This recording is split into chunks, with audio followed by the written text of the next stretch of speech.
Hello everyone, क्या हाल चाल है आप लोग के और कैसे हैं आप लोग। हम लोग नॉर्मली बहुत दिन बाद मिल रहे हैं, बट बहुत दिन बाद भी मैं आप लोग के लिए बहुत अच्छा एंड बहुत मज़ेदार वीडियो लेके आया हूँ। मैं आप सबसे पहले रिक्वेस्ट करना चाहता हूँ कि जो मेरा वीडियो है आप लोग टिल द लास्ट तक पक्का से देखना, क्योंकि अगर आपने ये प्रॉपर 60 डेज का स्ट्रेटजी अगर आप सबने फॉलो कर लिया तो भाई साहब आपको एग्जाम पास करने से कोई भी नहीं रोक पाएगा।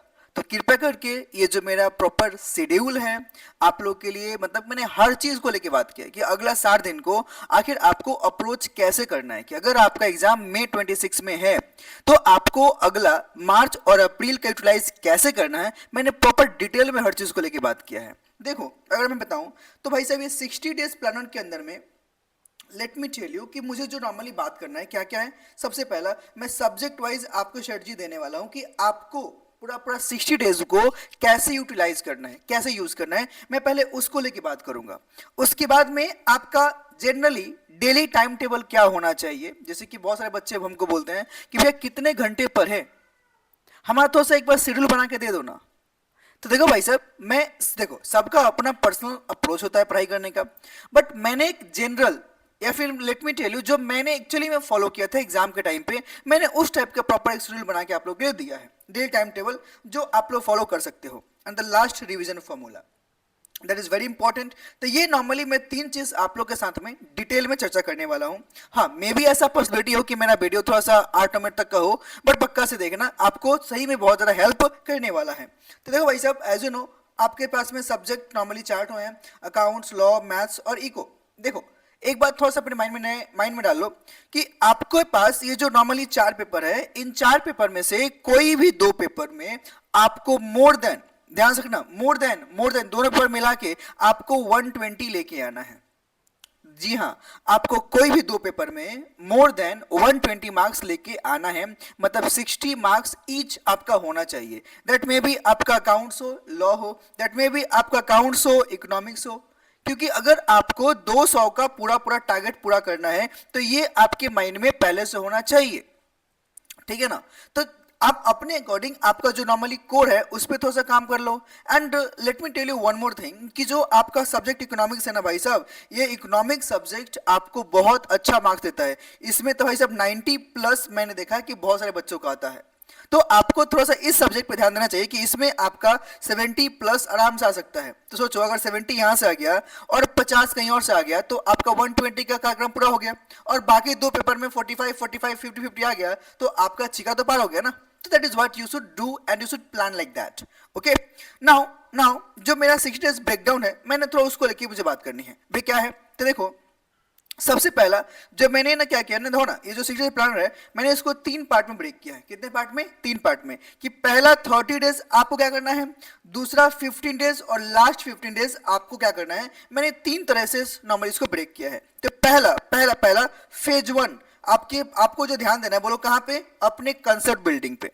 तो आपका डे 1 से लेकर 30, ध्यान से, डे 1 से लेकर 30, मतलब मैं आपको बोलूंगा कि जो आपका पूरा पूरा जो आपका मार्च का मंथ है, जो पूरा पूरा आपके लिए मार्च का जो मंथ रहने वाला है, ये पूरा मार्च मंथ को आप यूटिलाइज करो आप अपने कंसेप्ट बिल्डिंग पे।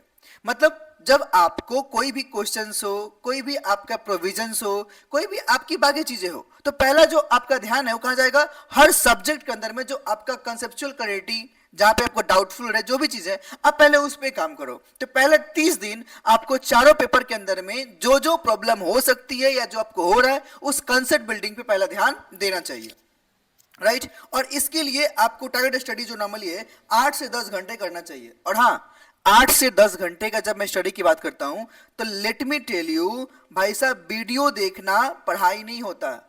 जस्ट बैठ के वीडियो देखना स्टडी नहीं बोला जाता। अगर आप बोलो कि टारगेट स्टडी मतलब क्या, कि जो आप सेल्फ स्टडी करते हो, मैं उसकी बात करता हूं। मैं जो अभी बात कर रहा हूं, बोलो मैं क्या बात कर रहा हूं? सेल्फ स्टडी को लेकर बात कर रहा हूं, जो 8 से 10 घंटे आपका होना चाहिए। अगर ये आपने कंटिन्यू रखा तो भाई साहब सुख आप ही पाओगे, और ये आपके लिए बहुत ज्यादा अच्छा रहने वाला है, राइट। तो फिर शेड्यूल कैसे बनाएंगे? तो देखो भाई साहब, अकाउंट्स में 3 घंटे दो, मैथ्स में 3 घंटे, लॉ या इको में से कोई भी एक उठा के 2 घंटे दे दो, तो आपका 8 घंटे हो गया। अगर आपका मन करता नहीं नहीं भैया थोड़ा सा लॉ में ना हिला हुआ है, लिखने में प्रॉब्लम है, और मुझे पता है कि आप लोग नालायकों का लॉ में बहुत सारा तकलीफ होता है लिखने के टाइम पे, इसलिए मेरा जो क्लास में ड्यूटी होता है ना, मैं नॉर्मली लिखवाता भी हूँ हर क्लास में। तुम लोग सोचो, हम लोग हर क्लास के अंदर में कुछ ना कुछ क्वेश्चंस के बारे में समझते हैं, लिखते हैं कि लिखते हैं, एकदम लिखते हैं। क्यों? ताकि आपका राइटिंग प्रैक्टिस कुछ मेरे साथ हो और कुछ आप घर पे भी करो। अगर आपने दोनों नॉर्मली कर लिया तो आपके लिए लाइक सोना पे सुहागा। And as you know already, मैंने अपना आप लोगों को दिया है, बोलो क्या, प्रश्न पिटारा लॉ का, तो जिसमें आपके आरटीपी, एमटीपी, पीवाईक्यू सब तो कवर है, तो आप उसको भी कवर करो ना। अगर आप ये पूरा पूरा अपना काम कर लेते हो तो भाई साहब बल्ले बल्ले, राइट। तो ये ध्यान रखो, राइट। तो सुनना, ये 8 घंटे पढ़ाई के बाद में 1 घंटा रिवीजन डेली आपका होना चाहिए। तो this should be your schedule, जो आपको daily normally forget like follow करना चाहिए। अब सुनो, टारगेट जो आपका पहला 30 दिन का जो मैंने बताया कि ये जो आपका 1 to 30 डेज है, जो कंसेप्ट बिल्डिंग पे ध्यान दोगे, इसमें आपको ध्यान देना है। बोलो क्या? सबसे पहला जो आपको देखना है, अकाउंट्स आपका 100% सिलेबस कंप्लीट होना चाहिए। कितना परसेंट? 100%, पूरा पूरा, हर एक टॉपिक को लिख लिख के सब कुछ कंप्लीट होना चाहिए 100%। लॉ में आप 70 to 80% नॉर्मली कर सकते हो, मैं 20% आपके लिए छोड़ सकता हूं, क्योंकि मे भी कुछ चैप्टर्स ऐसे होंगे जहां पे आपको तकलीफ होगी, तो भाई फिर भी आपका 80% प्रॉपर्ली सिलेबस रेडी होना चाहिए।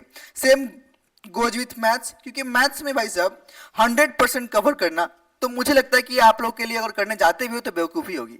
जैसे मान लो आपका इंटीग्रेशन है, कैलकुलस है, उसमें टाइम कौन देगा भाई, माथा कौन खपाएगा, राइट। तो उन सब टॉपिक को छोड़ो, लेकिन जो आपको बाकी टॉपिक्स हैं जिसमें से अगर सवाल आते हैं तो आपका छूटना नहीं चाहिए, आप उस पर ध्यान दो। और जो इको है इट्स बी कौन सा? 100%, राइट। तो that is what you should follow. अगर आप ये प्रॉपर्ली कर लेते हो, आपको May 26 क्लियर करने से कोई नहीं रोक पाएगा। ये रहा आपका पहला सीजन का प्लान। उसके बाद में फेज नंबर 2, जो मैंने बात किया, फर्स्ट डिवीजन प्लस कौन सा? प्रैक्टिस। देखो पहला क्या हो गया भाई, 1 to 30, मतलब क्या, इन दिनों में आपका कंसेप्ट बिल्डिंग, प्रॉपर्टी सिलेबस जो पढ़ना है करके कंप्लीट। अगला बोलो क्या है? पहला रिवीजन प्लस कौन सा? प्रैक्टिस, डे 31 से 45, मतलब 15 दिन जो आपका मिड का है, इसमें आपको सिर्फ और सिर्फ पहला रिवीजन एकदम बढ़िया से, प्लस क्या? प्रैक्टिस। और हाँ, जब मैं प्रैक्टिस बोलता हूं तो मैं राइटिंग प्रैक्टिस की बात करता हूं। आपको लिख लिख के हर चीजों को प्रैक्टिस नॉर्मली करना होगा, right. Must revise full syllabus, revise every subject in 3 days interval. हाँ के नाम, हर 3 दिन के गैप में आपको इंटरवल पे वो सारे सब्जेक्ट को आपको रिवाइज करते हुए रहना है, ताकि आप कोई भी चीज भूल ना जाओ। ऐसा नहीं कि यार जब अकाउंट्स पकड़ा तो लॉ भूल गए, लॉ पकड़ा तो मैथ्स भूल गए, ऐसा नहीं होना चाहिए। ताकि सब्जेक्ट का पूरा कहानी आपके साथ में कंटिन्यू चलता रहे, जो आपका फोकस रहने वाला जो चाहिए। बोलो कहाँ पे? तो देखो ना, अकाउंट्स के अंदर में प्रैक्टिकल क्वेश्चंस पे प्रैक्टिस करो।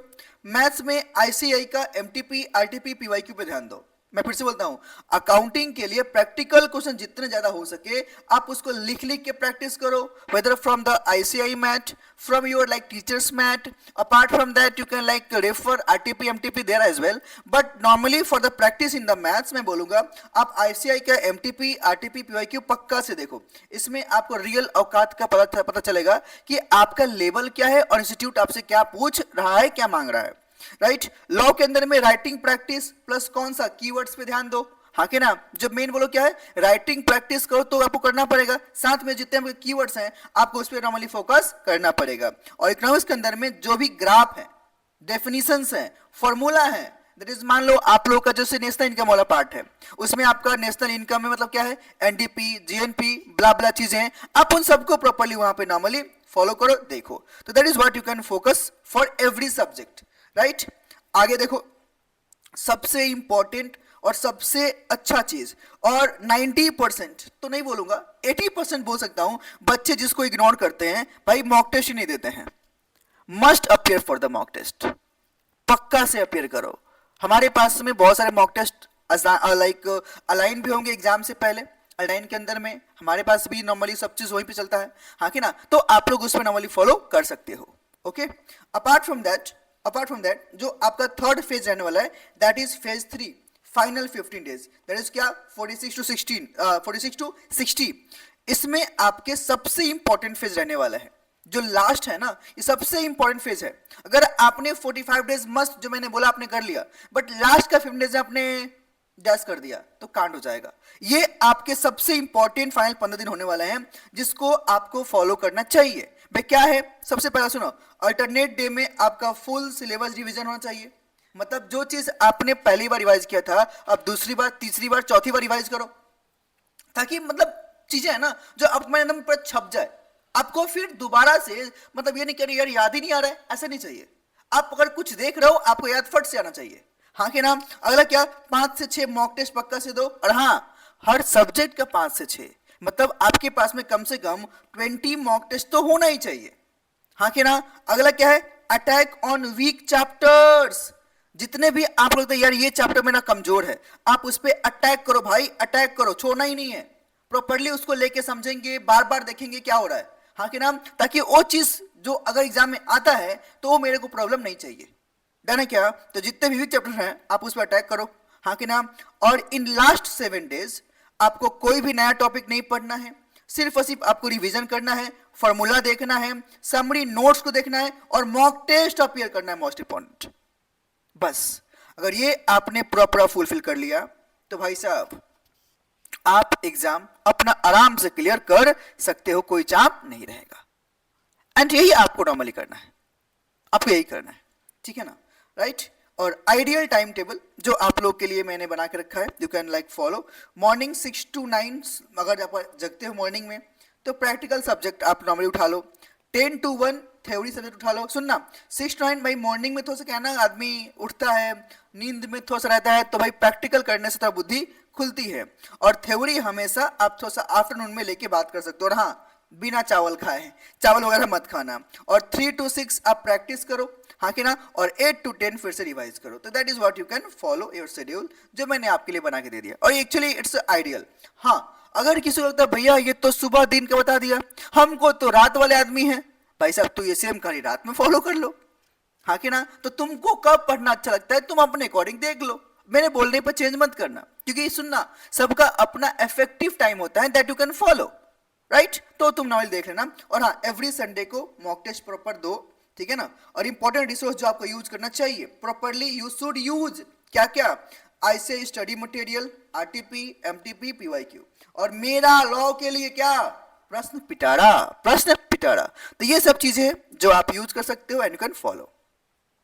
राइट? तो दैट इज इट, इतना फॉलो करो और एग्जाम को क्लियर करो। आप लोग मुझे बताना आपको वीडियो कैसा लगा, पक्का से लाइक से आप लोग लाइक करना, शेयर करना दोस्तों के साथ में, एंड कमेंट पक्का से करना। ओके, मिलते हैं फिर नेक्स्ट वीडियो में। Till then take care and bye bye everyone.